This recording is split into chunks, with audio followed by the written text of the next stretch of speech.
Saya Niken Saputri.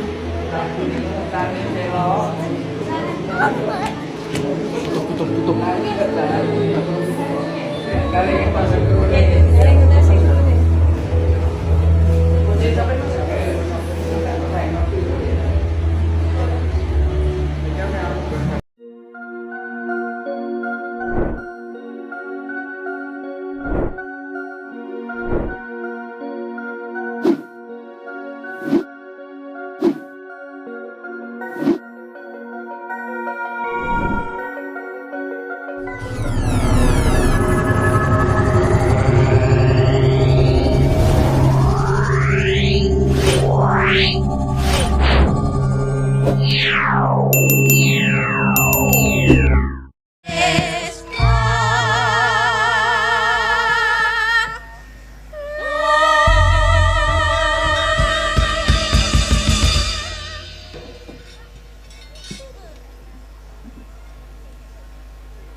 Doh papane nanging daya panase kagila-gila.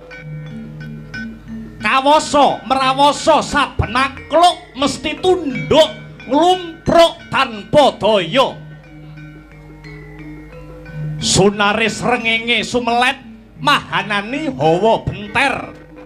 Banter hanguntar-untar. Temah bengawan kedung tuk balumbang sami kasatan toyo. Bumi rengko lemah nelo kekayon sami wudo mergo entek godhonge garing blasah ing kisma. Saben-saben kang gumelar gampang kobar dening swasana, gampang kobar dening uruping geni labet garing lan ringkihe.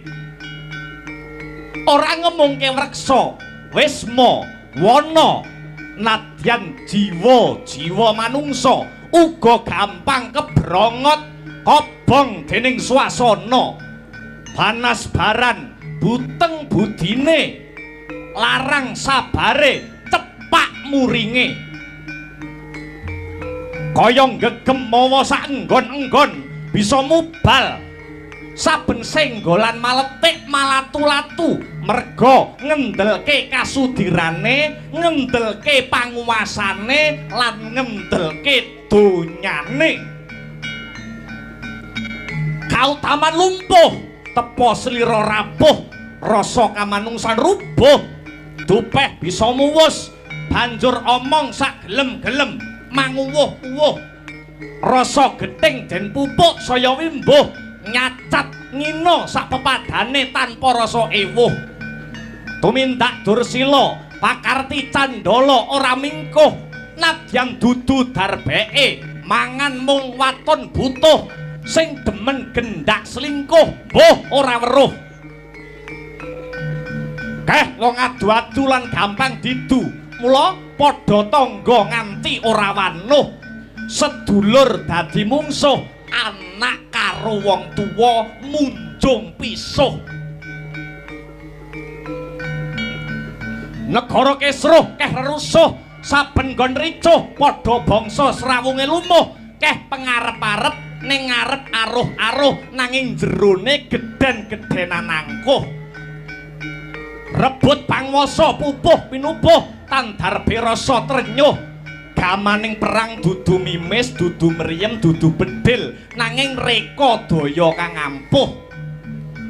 Tekane lelara kaya teluh kahanan saya gegirisi lamun tan betengi negara bisa rubuh amung jiwaning para satriya kang tangguh para prawira kang wis saguh dadi tamenging negara ngudhokake urip kanggo nuwak adeg jejeke nusa lan bangsa.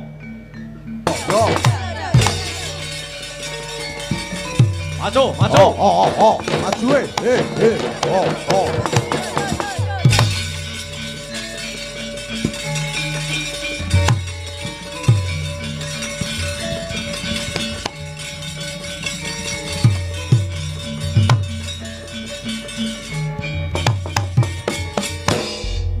Nek miturutku sing kudune dadi ratu Pringgondani kuwi turun Prabu Tremboko adine Prabu Arimba ya kuwi Raden Brajadenta.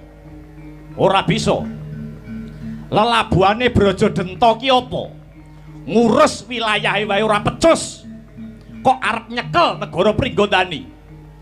Nek aku luwung milih Raden Gatotkaca. Gatotkaca ki sapa? Bocah wingi sore ilmune durung mumpuni, durung duwe pengalaman, ngono kok arep tranyak dadi ratu. Arep digawa nyang endi negara iki? Disawang wae. Disawang sing menang Brajadenta apa jagoku Raden Gatotkaca?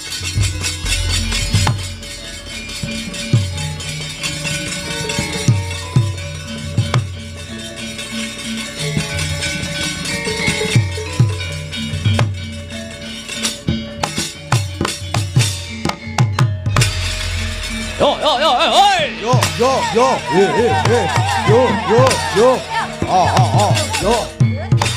Pasamos mi Kuntala.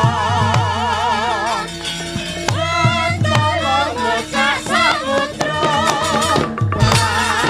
Pancong khusus esok. Orang jagat rasa wanita. Apa bayuto.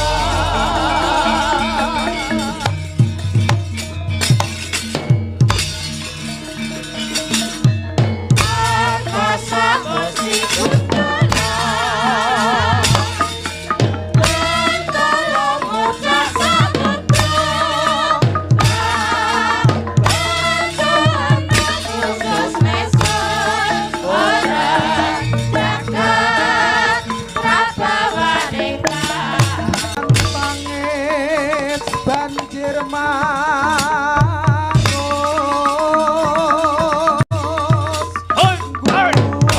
karasaning priyong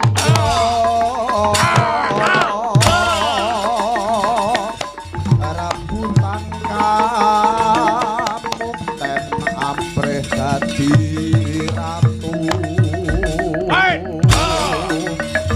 Balila sang Brajadenta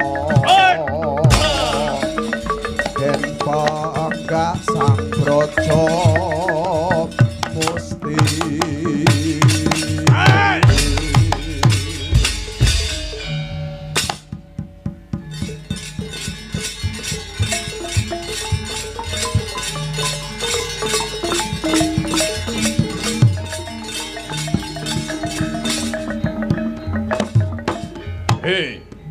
Gatotkaca. Kowe kelakon dadi ratu ana negara Pringgandani. Ning langkah ana dhisik bangkene pamanmu Brajadenta.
Sing sampeyan penggalih menapa lho, Den? Kula aturi paring dawuh. Semar minangka batur pangembating tutur. Sinten ngertos tutur kula, sembur kula saged madangaken pepeteng ngudari reruwet Dikandara Gatotkaca. Den, suwawi kula aturi paring dawuh, Gus.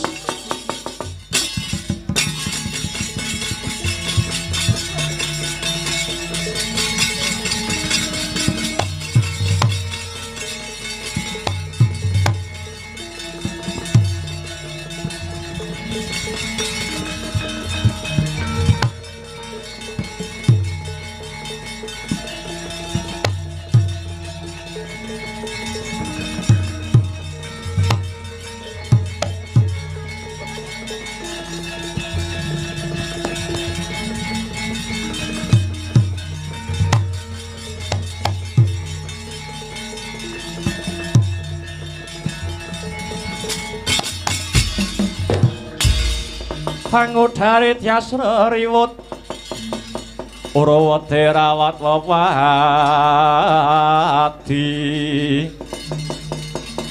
Wadi lamun kauningan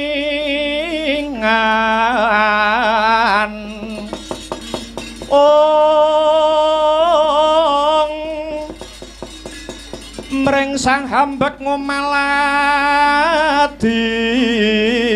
Tanwandi Pinardi bloko Gajuranan kang hambek juti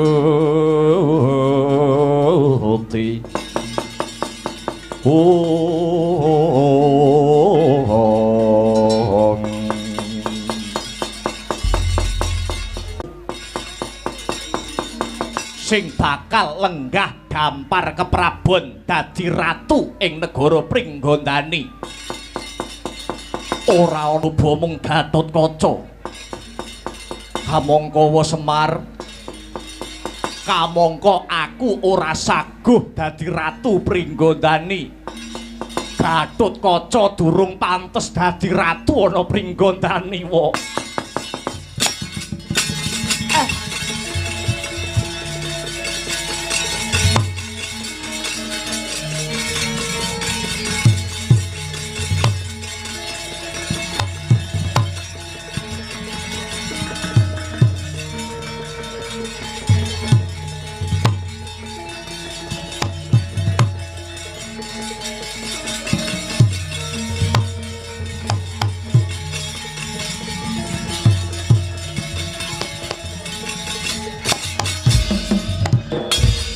Semareka den prayitna semurire eka hambale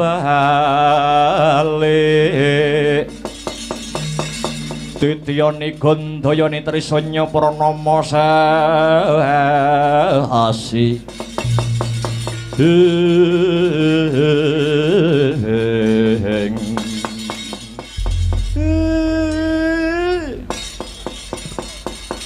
sampeyan niku kok aneh. Entuk kanugrahan bakal didadeke ratu, bakal didadeke pemimpin. Kok malah sampeyan susah, kok malah sampeyan sedih. Wa Semar, wonten dawuh Gatotkaca ngrumangsani, aku lagi bocah wingi sore. Aku durung duweni pengalaman. Aku durung pantes pinilih dadi ratu ngayomi para kawula lan bebrayan agung sak Pringgondani wa Semar. Sampeyan niku kudu eling lho Gus, sampeyan kudu eling. Sedaya kawula ing Pringgondani niku sampun sarujuk. Para bebrayan agung wis padha mathuk gambuh ing rasa menawi paduka Ndara Gatotkaca kedah jumeneng ratu ing praja Pringgondani. Kenging napa? Kenging napa kok paduka mboten saguh, paduka nolak, paduka nampik? Niki sing milih niku rakyat. Senadyan sampeyan ngrumangsani bocah wingi sore, ning durung karuan sing tuwek-tuwek nika iso meranata negara Pringgondani, ngoten. Niki wis wancine, ngoten. Sing nom-nom kados sampeyan lenggah dampar keprabon nata praja Pringgondani. Niki wis wancine sing nom-nom do jumangkah, wayahe sing nom-nom sing padha kumrembyah. Yang muda yang berkarya ngaten nika. Lah sampeyan arep didadekke ratu kok ora gelem. Sampeyan niku pun disengkuyung karo wong pirang-pirang lho. Wa Semar, aku isih ngrumangsani durung weruh kawruh babakan kaprajan wa Semar. Babakan kaprajan, ilmu babakan kaprajan Gatotkaca isih durung jangkep, Gatotkaca isih durung duwe, Gatotkaca isih durung mumpuni. Mangke kalih mlaku saged, ngaten. Alam badhe hanenuntun lampah sampeyan. Pun to, percaya kali Semar. Yen wis wancine dadi ratu, senadyan endo kaya ngapa, sampeyan ora iso selak, sampeyan ora iso nolak. Lho ngaten. Wa Semar apa ora pirsa? Babakan apa? Babakan apa kok nganti Semar niki ora ngerti? Pranatan utawa aturan Pringgondani kuwi sing duweni hak wewenang nurunke wiji ratu kuwi trah kakung, trah lanang. Ewadene ibuku Kanjeng Ibu Arimbi kuwi trah wadon utawa trah wanita. Ora duweni hak wewenang nyekel kemudining negara Pringgondani wa Semar. Niku to. Semar pun ngerti nek mung perkara niku. Manut pranatan utawi aturan Pringgondani niku, sing menang nurunke dadi ratu niku mung trah lanang, mung trah jaler. Pancen Ibu Dewi Arimbi niku mboten duweni hak wewenang nurunaken wijining ratu. Ning wonten ceritane, wonten dedongenganipun ingkang sampeyan kudu ngerti, sing sampeyan kudu pirsa. Dados ibu sampeyan Dewi Arimbi nuding sampeyan dadi ratu niku kok mboten ampyak awur-awur, mboten ngawur. Niku wonten dasare, wonten wewatone. Ana dongenge. Dedongengan apa wa Semar? Mula keng ibu kenceng kersanipun sampeyan sing dadi ratu ana Pringgondani, satriya tanah Jawa sing kudu dadi ratu ana pringgondani niku wonten larah-larahe, wonten sejarahe. Wiwitane nalika keng Ibu Dewi Arimbi Daup utawi Rabi kalian Rama sampeyan, bapak sampeyan Raden Werkudara. Pun ngaten mawon. Karben gamblang, karben cetha, karben jelas. Cetha ngeglo kang tanpa warana kula critani nggih kados ngaten sejarahe, kados ngaten ceritane.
jelek tumiba gegaran santosa wartane meh teka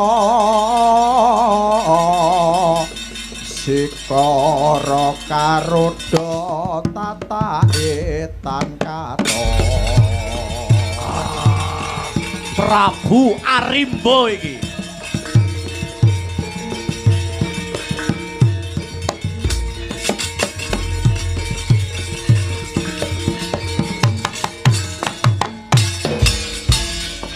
dening utamaning nata berbuti bawalek sono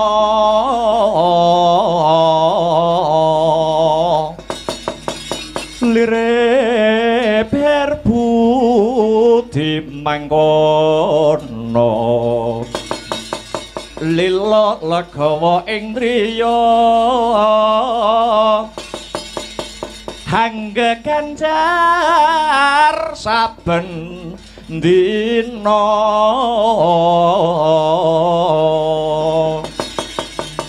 agung denya paring dana lire kang bawa laksana hana tapi pangandika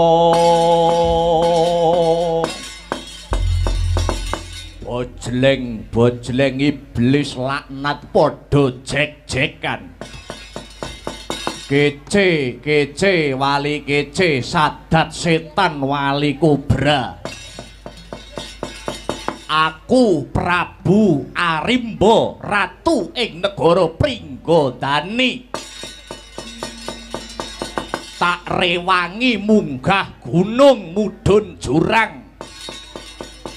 Krana aku goleki adiku Arimbi kang mentar kang ilang saka negara Pringgondani. Lah kok manut kembang rawat-rawat ujare Mbok Bakul Sinambiwara, adiku Yayi Arimbi jare kok wis entuk sendang pangruwatan. Arimbi wis dadi sulistya ing warni, malah wis rabi karo Bratasena anake Prabu Pandhu Dewanata. Kamangka bapakku lan bapake si Arimbi ya kuwi Swargi Prabu Tremboko bisa tumekaning pati mbiyen ya awit disedani karo Prabu Pandhu wong tua.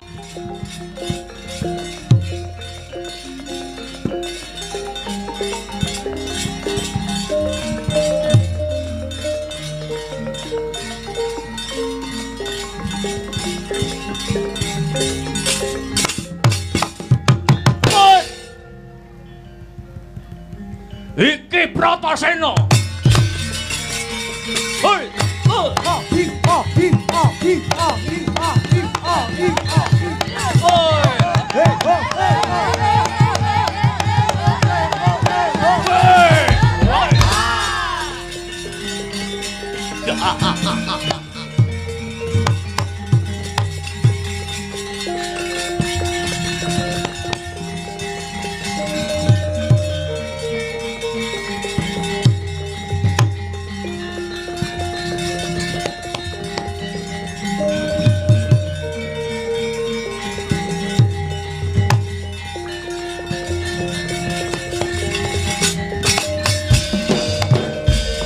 Rekata Dian Bratasena kampuh poleng bang bintulu adi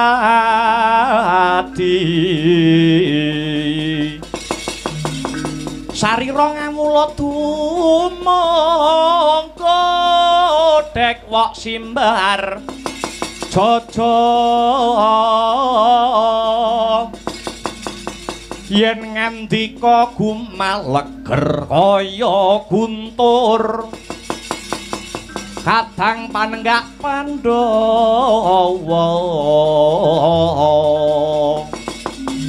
mawa sindung yen lumaris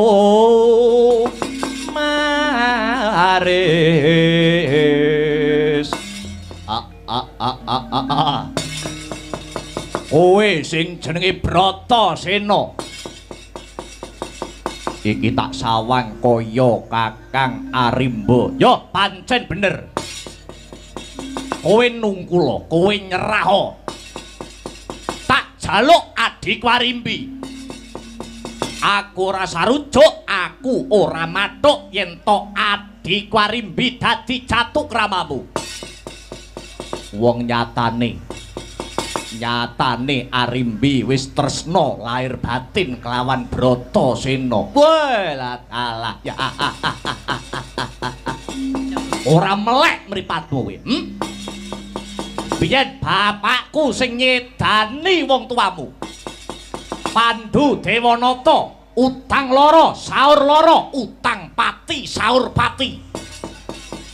Ora kena tedhak keturunane Prabu Tremboko rabi karo tedhak turune Prabu Pandhu Dewanata. Mbuh, ora idep. Dalah biangsat kowe Bratasena. Bratasena. Kowe satriya nanging kowe wegah rekoso. Ibarate tenguk-tenguk nemu kethuk. Yen to nganti kaya mangkono, tetel jiwa kasatriyanmu. Ora ana gunane, ora ana guna paedahe kowe madeg dadi satriya. Yen arep boyong putri, ayo bedahan negarane. Sirnakno ratune. Bandanen arimbine boyongen. Buta ra kenek diiman tibake ganjur pecah dasmu kowe Arimbo.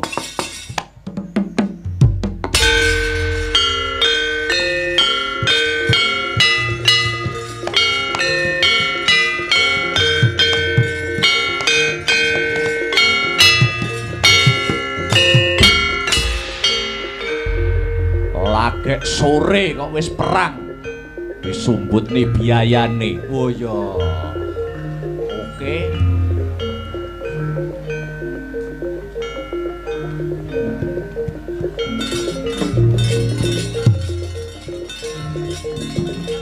Baik. Hot. Wah. Wah.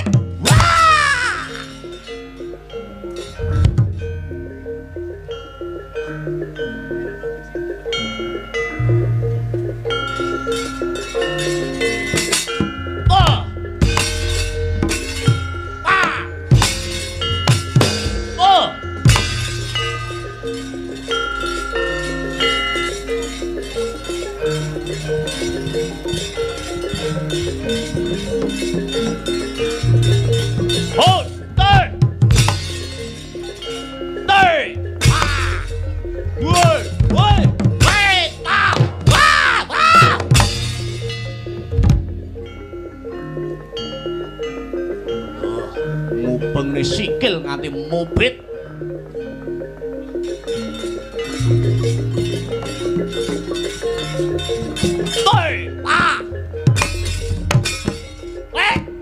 Biar kowe ambruk. Ora sepiro kasektenmu Bratasena.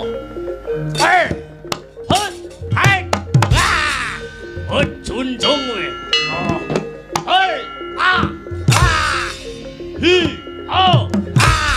Kumpulke.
Antep tanganmu Bratasena. Aduh. Hei, ah, ho, wah, wah, wo, hei, hei, wah,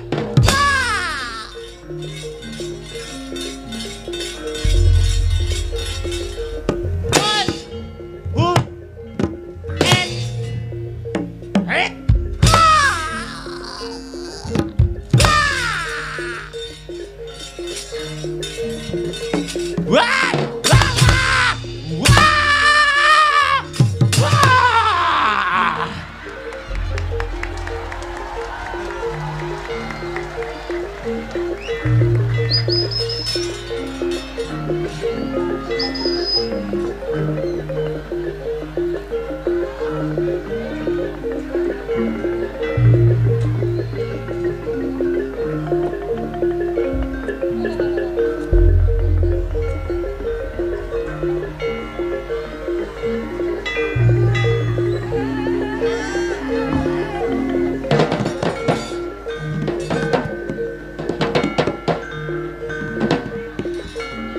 pira niki?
doa. Ngepruk bisa. Hai.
Sino karata mretar tamtu tamtuning utama titi tetep dadi pangobaning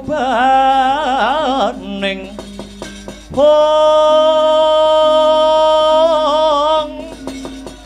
wadya tentreming ati tamtu kena tinuladha diasilir wulan dadari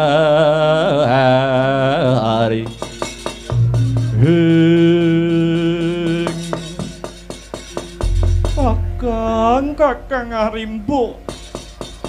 Kowe Arimbi? Iya, Kakang. Kowe wis malih rupa dadi Sulistya, kowe malih ayu Arimbi. Iya. Lilanana aku dening Raden Bratasena ya Kakang, aku Lilanana Jatukrama karo Kakang Bratasena. Piye karepmu? Aku nyuwun pangestu kowe aja bandha yudha karo Raden Bratasena ya Kakang. Bedah praja mboyong putri bebasane. Kejaba Bratasena kuwi tedhak turun mungsuh, keturunane musuh. Pringgondani kelawan Ngastina nganti tekan saiki kaya satru bebuyutan. Kakang sing wis ya Kakang, yen jagat iki anane mung wales winales ora bakal tukul sing jenenge katentreman. Manunggala kelawan kadang para Pandhawa ya Kakang, Kakang Arimbo. Ora sutah. Wis dadi anteping tekadku. Yen kowe sida rabi karo Bratasena luwih becik tak entengke patiku Arimbi. Kakang, nanging aku kaya ora negakake sedane Kakang Arimbo. Kejaba iku Kakang Mas Bratasena ya ora bakal bisa nandingi kekuatan kang sarta kadigdayanmu Kakang. Kakang Bratasena ora bakal bisa nandingi kasektene Kakang Arimba. Yen kuwi wis genah, sawangen kae. Sawangen bojomu nglumpruk tanpa daya, tak sabet nganggo gadaku. Kuwi mratelakake yen bojomu kuwi ora duweni kasekten sing linuwih. Mindah yen dadi bojomu besok. Cetha yen ora bisa paring pengayoman karo kowe Arimbi. Ayo janjane ngalahke Prabu Arimba, mateni aku ki gampang, ning Bratasena ora ngerti karo pengapesanku. Bratasena ora ngerti pengapesanku. Bratasena ora ngerti kelemahane Prabu Arimba yen to sejatine pengapesane Prabu Arimba kuwi yen ragaku disabetke ana tunggak ing wit aren.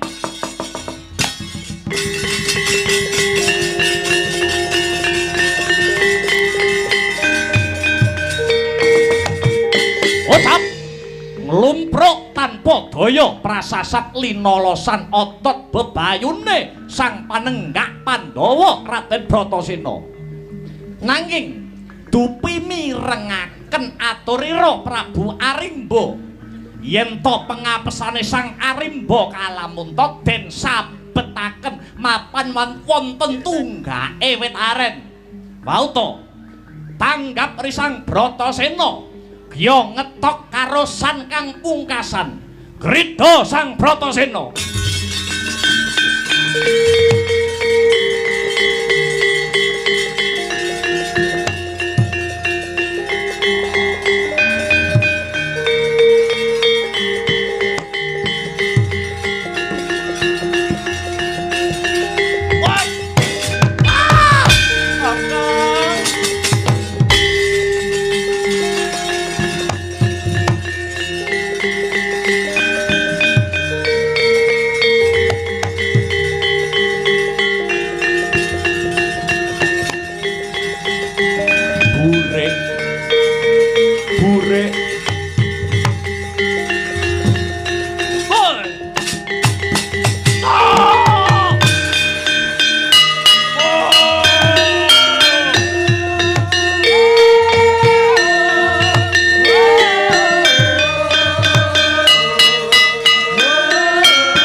Tungkara.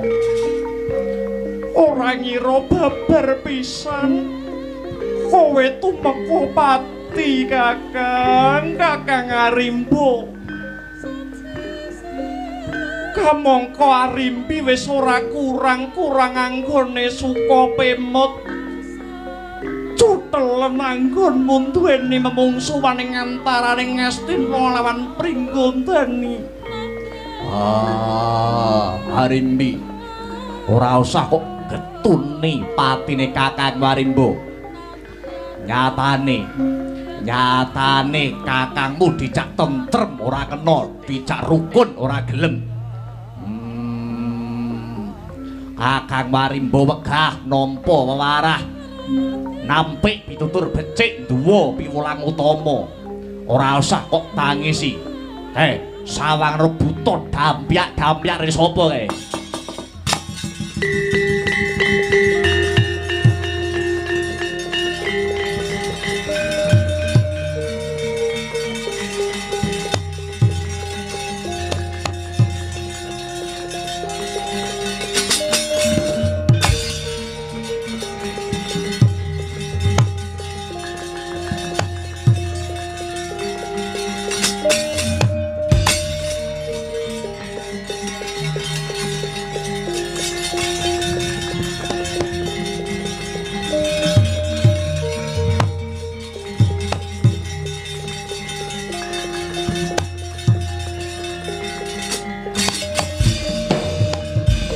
Buta Pandhawa tata kadiwisaya Indriyaksa Sara Maruta Pawana Bana Margana Samirana lan panjenenganipun Kakang Mbok Arimbi Kewala. Braja Denta wonten dawuh Kakang Mbok.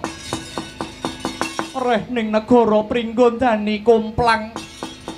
Kowe wae sing jumeneng ratu ana kene. Kowe sing bocah lanang nadyan umure luwih tuwa aku nanging aku ngrumangsani wong wadon. Wong wadon kuwi ora duweni hak wewenang pangwasa keprabon. Boten Kakang Mbok, boten.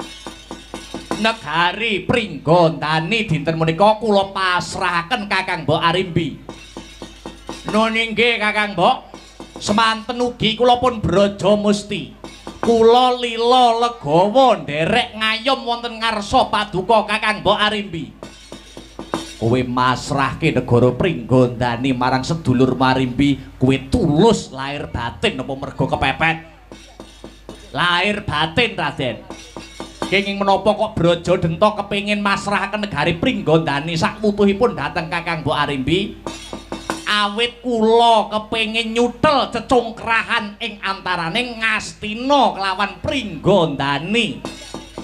Inggih namung kanthi srana Pringgondani kula borongaken Kakang Mbok Arimbi, Ngastina lan Pringgondani salajengipun badhe rukun lan manunggal dados sawiji, Raden. Bagus. Yen to nganti besok kowe Braja Denta nganti ngundhat-undhat negara Pringgondani piye? Menawi kula ngantos ngucik-ngucik Praja Pringgondani, mugi-mugi mboten dawa umur kula, Raden. Bagus, mandi ora kaya ucapmu dhewe.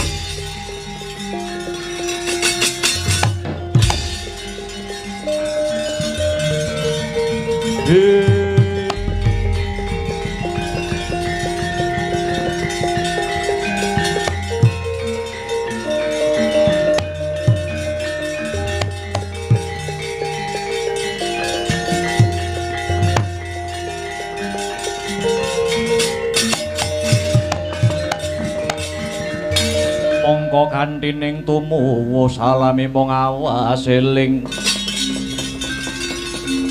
lukitaning alam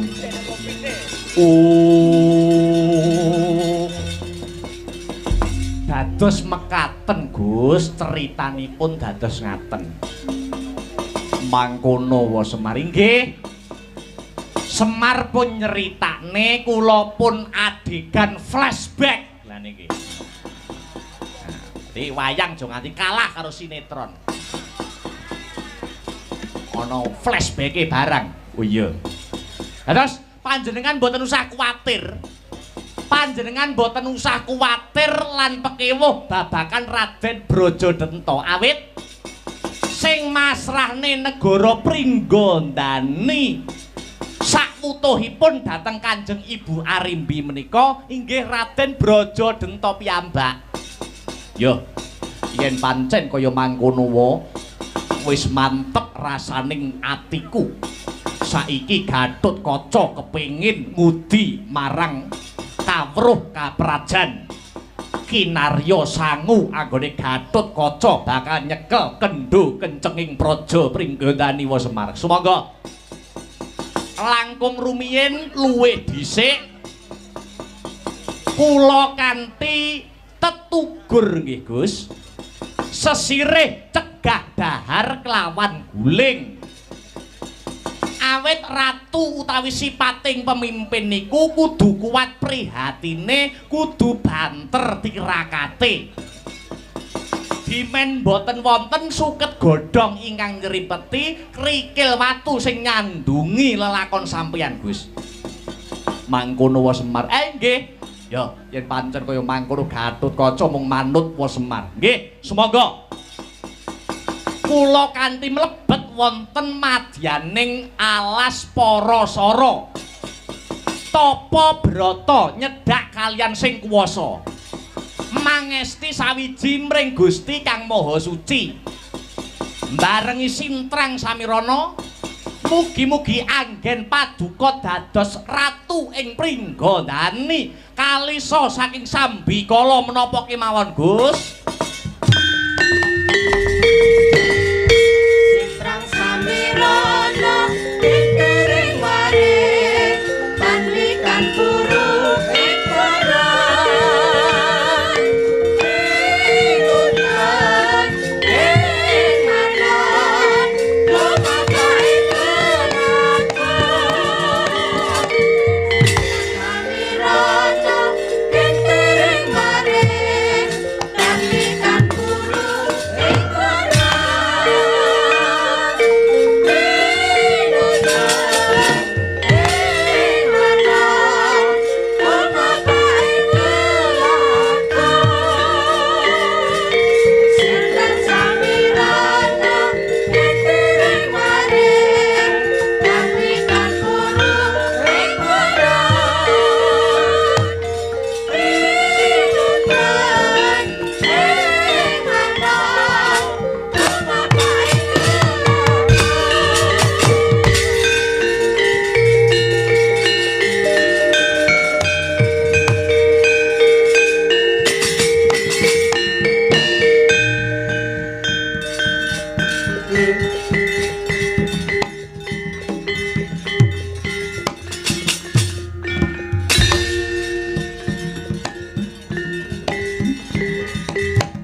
dening manungsa ya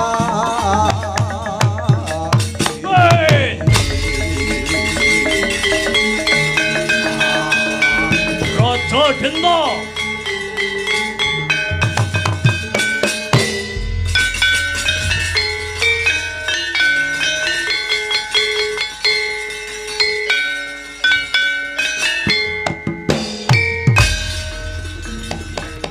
ingkang triprakara uga kalawan bejo kang sartakaning pati mungguh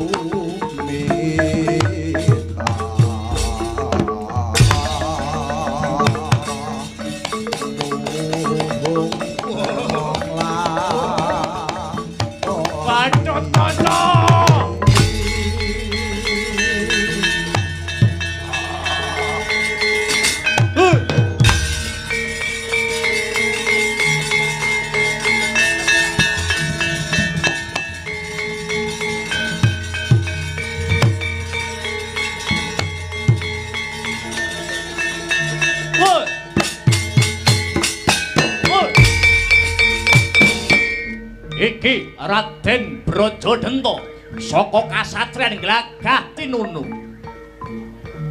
To hey ho hey ho hey ho hey ho hey ho hey ho hey ho hey ho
Dewa